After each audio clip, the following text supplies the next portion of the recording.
sa pagiging barbero. Kaya marami akong mga naging trabaho, saan-saang lugar tumutungo, hanggang naging Manilenyo.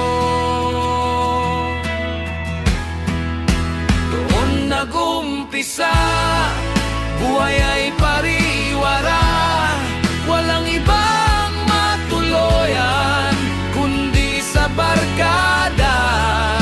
Kaya't pakinggan ninyo ang awit kong ito, ang buhay ko bago naging barbero. Ang aking kwento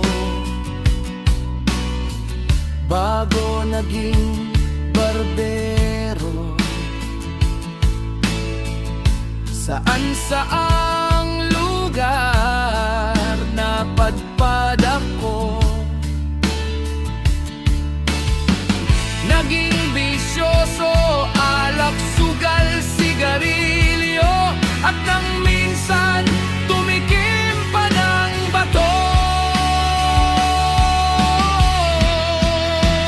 Pilit bumabangon sa buhay ko noon, ngunit marami ang hadlang at sa akin tumututol, hanggang sa nagkasakit sa probinsya ko ay bumalik.